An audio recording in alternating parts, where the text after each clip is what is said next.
65 years after Brown v. Board ended racial segregation of schools, debate continues on just how much progress we've really made. You might not realize the case did not end for Topeka Public Schools until 1999. That's when the federal courts declared the district integrated after a plan that included closing Sumner School and building Scott and Williams Magnet schools got all the schools in the district within 15% of the total minority versus white makeup. New numbers show it's a standard USD 501 does not meet today, with enrollment around 50% minority. Schools like Randolph are 32%, while Highland Park Central is near 70%, and Scott is better than 88%. Topeka High hits the mark just about right on. Highland Park about 72% minority. Still, students and the superintendent tell us the legacy of Brown v. Board today goes beyond simple numbers. Two schools. We are a majority minority school. There's a sense of, a lot of groups coming together.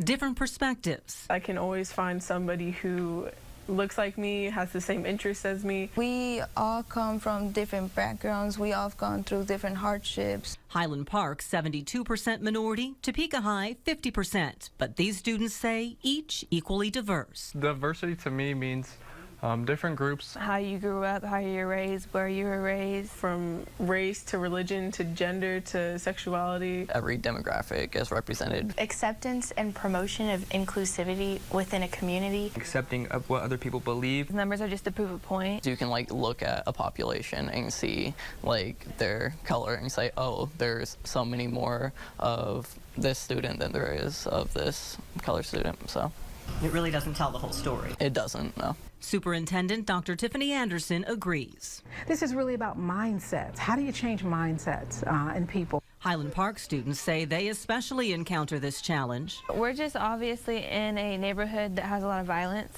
and crime, and so people associate that with our students. Sometimes when I go to speak at places and I speak really well, it's like, oh, where are you from? I'm from Highland Park. Oh, it's a surprise to them. Topeka High students say their environment helps them avoid those judgments. You learn so much more from different people. You get a really good sense of what life is like, because life isn't all going to be the same, and you're going to have multiple people from multiple backgrounds.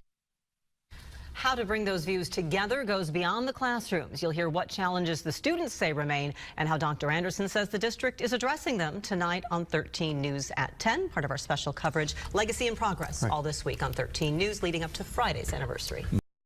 As we approach Friday's 65th anniversary of the Brown v. Board decision, Topeka students told us they feel their schools are diverse, but not without challenges. Here are the changes they see as Brown remains a legacy in progress.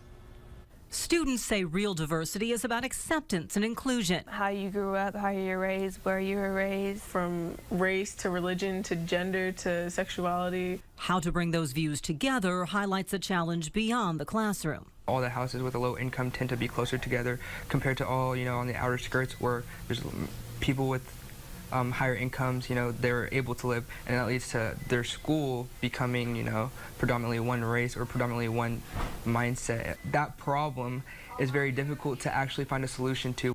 USD 501 Superintendent Dr. Tiffany Anderson says it's not that neighborhood schools or neighborhoods of people with similar race or culture are bad, but we need to examine what's happening in our neighborhoods. Communities feed the schools that are closest to them. And so we have to make sure that when we see communities of color that have less opportunity, that we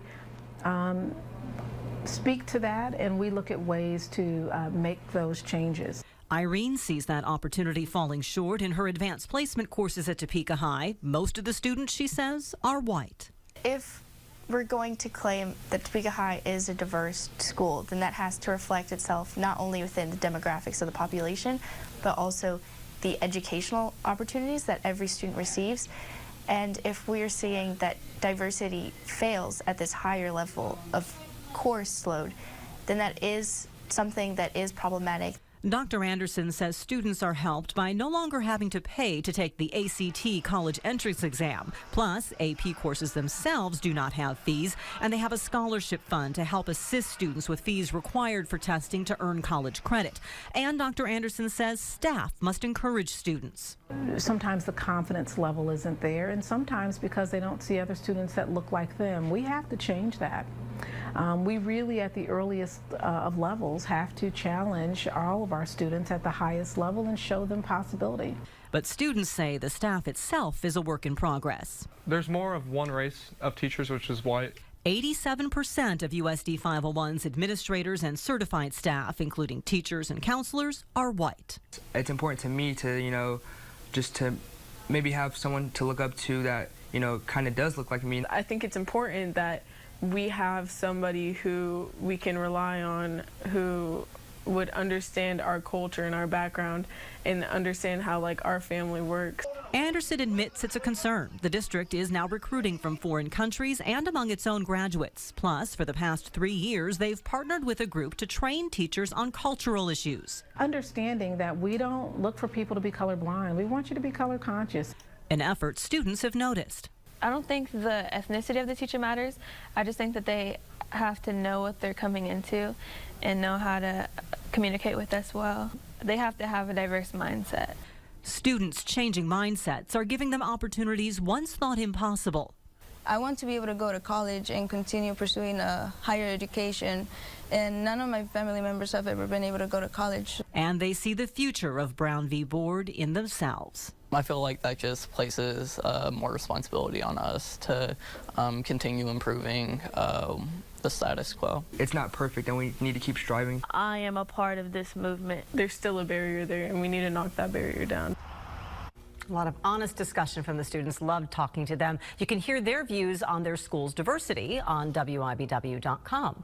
I went to McKinley Elementary from kindergarten to 6th. I went to Buchanan and had a wonderful experience. I attended Monroe Elementary School. Palmer Blackwell, Victoria Lawton Benson, and Alice Lee each attended one of 4 all-black elementary schools in Topeka.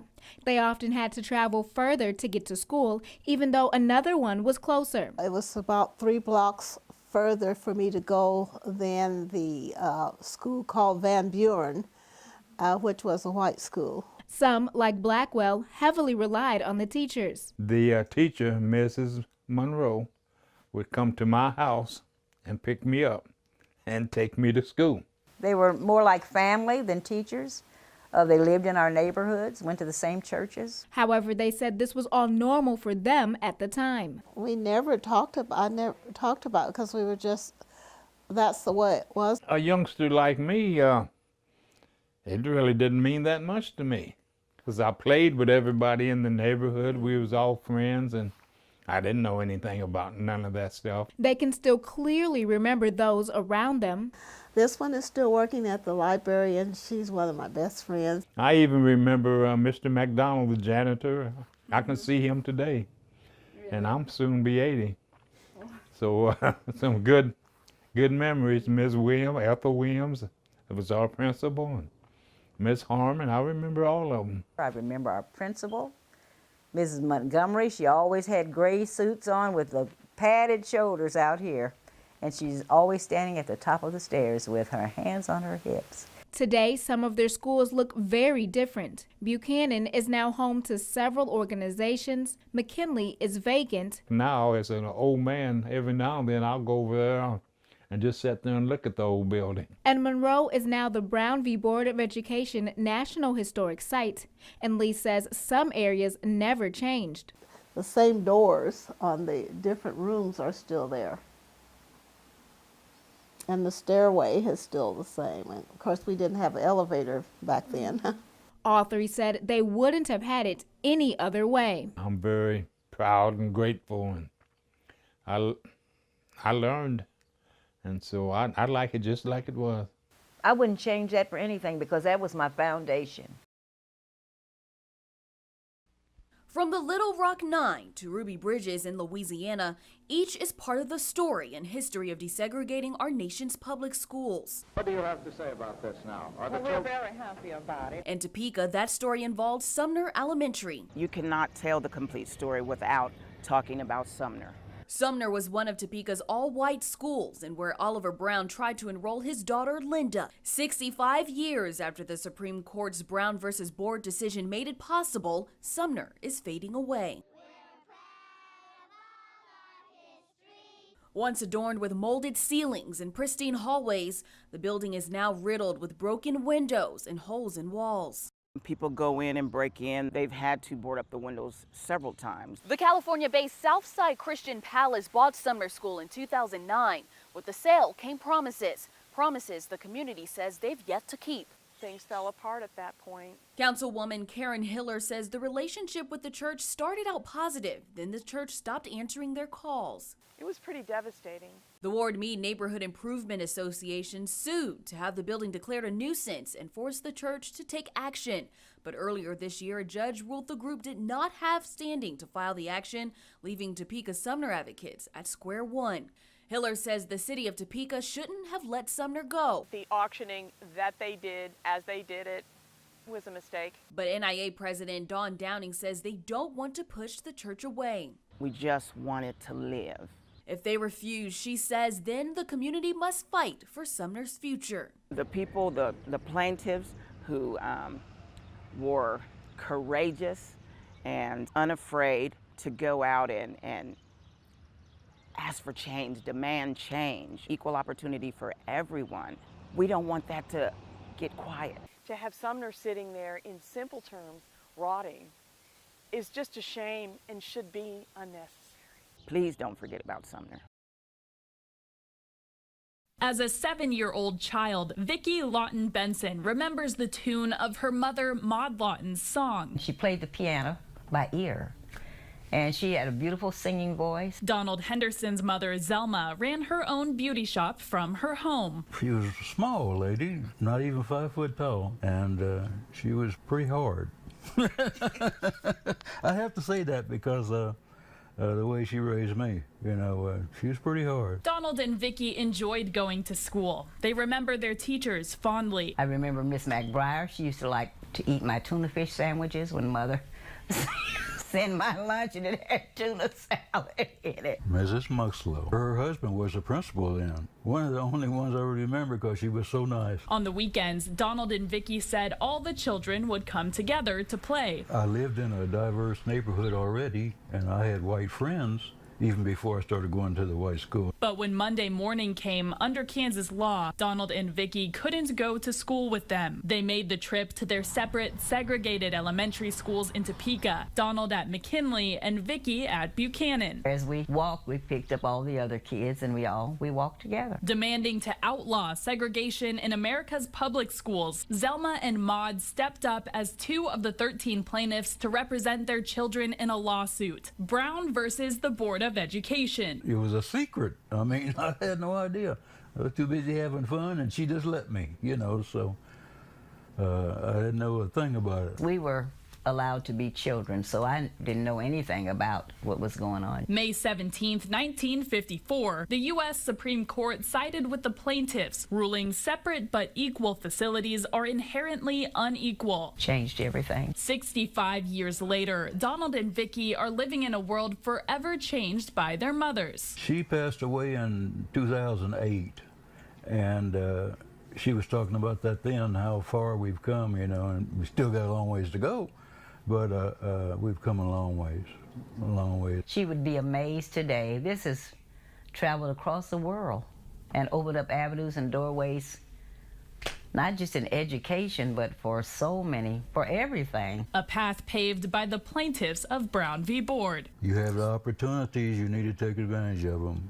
I mean, we didn't have them back then like they do now. It's out there for you. All you gotta do is reach for it. I'm comfortable in my skin. I don't hate anybody. You have to learn to forgive. And you do continue to fight for truth and justice for everyone. You teach history, but if you teach it with bitterness and hatred, that's what you produce. Well, the street party celebrating the 65th anniversary of the landmark Brown versus Board of Education ruling is really just now at 10 o'clock wrapping up. Grant Stevens, you saw him there live. He's back from the event with a look at how Topeka has been embracing its past on this day. And more importantly, Grant, looking ahead to what will be happening in the future. Ralph, this is one of the final events the city planned to celebrate that important 65th anniversary. Organizers say it was about a lot more than just remembering our past. We're ecstatic that for the last 10 days we've been able to celebrate. We're ecstatic that this is not the end, but more so the beginning. Across the street from the Brown v. Board of Education historic site, set up on the lawn of the Brown v. Board mural, a community came together to celebrate. That's what it was, man. That's what it is, and that's what it shall be. Did y'all enjoy that? Happy to celebrate 65 years. Anytime that we get an opportunity to celebrate this court case, it's about what benefits we've reaped from this court case. But it's also a good time for us to do a little bit of a heart check and for us to continue to evaluate how much more we can do for the generations that will be coming behind us. I have a lot of high hopes for Topeka. Momentum. S.J. Hazim helped put this event together. This is Topeka. We are Topeka. And we just got to embrace that. The event serves as a celebration of the past, but also a reminder to keep working on our future. Part of this was titled Unfinished Business, in part because we feel like there's a lot more that we can dialogue about as a community. This book is unfinished. It's still being written right now by us. It's up to us to grab the baton. It's up to us to grab the baton. The Brown v. Board of Education site is planning more events to continue the conversation. We'll have a link to their website on WIBW.com.